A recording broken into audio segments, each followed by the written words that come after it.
Hi, my name is Robert Cohen, and I'll be talking about the Great Awakening. Okay, let's move on. Let's think for a second and go back to the 18th century, early decade, and think about this. Americans all awakened from being very religious to being super religious, as you can see here.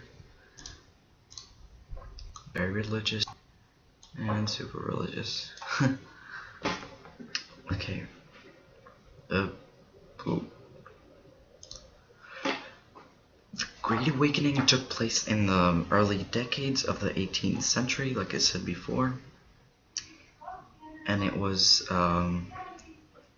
revitalization, was a revival to rebuild this feeling for religion, energized by revival meetings that introduced new denominations.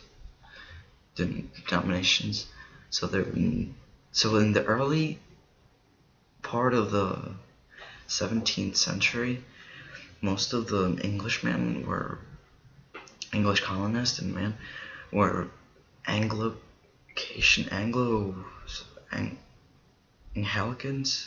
I can't say it. And Anglicans. Unless the Catholics running the Maryland. But by the time the Great Awakening, there were Presbyterians, Baptists, and Methodists.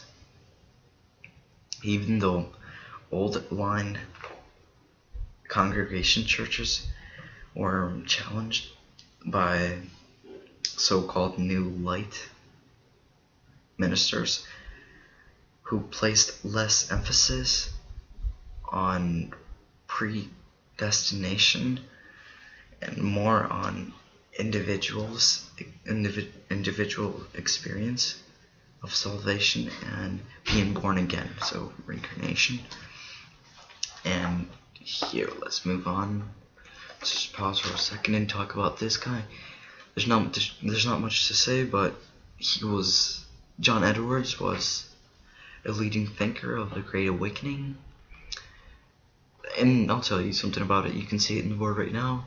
In 1733 revival, he was sparked in North Hampshire, was so intense, threatened to shut down the town.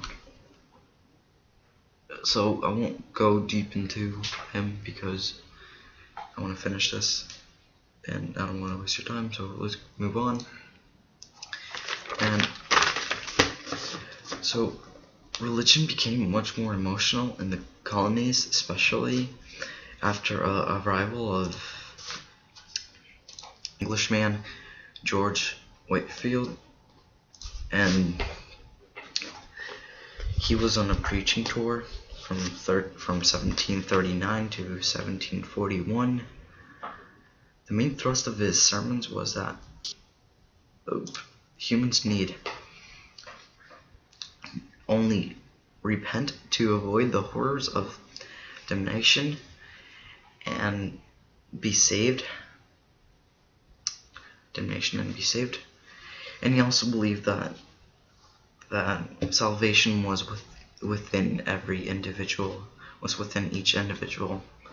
So save yourself. Say it that way. Church. He was a Puritan minister who used raw emotion sermons to reach all the classes of colonists. Preached that good works and good life would bring you salvation. And he was forced to give sermons in the open areas, and he was admired by George Washington, believe it or not. This guy was really loud in a place with 500 people. Everyone could hear him loud. Okay, reason of the Great Awakening. People felt that religion was dry and dull and distant, that they could do it themselves, they could interpret the Bible themselves at home, and preachers felt that people needed to concentrate more on inner emotions as opposed to outward religion behavior. They didn't want the people to just act like they're being religious and make the other people look at them and say, oh, they're religious, and it's just the act. Okay, outcomes of deep religious convictions in the colonies. New churches built to accommodate new members, and colleges were founded to train new ministers, and more churches and everything. As I said that. Okay, other outcomes were encouraging ideas to equality and right to challenge authority, growth of charity and charitable organizations. One other thing, enlightenment, that's it. The movement of the 1700 was rejected traditional ways of life, so scientists looked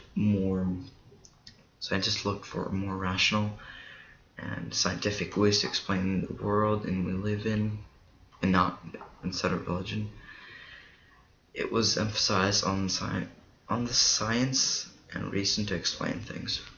So some people are believing in science instead of religion, and became okay. Thanks for watching. I hope you enjoyed. See you next time. Okay, here we go.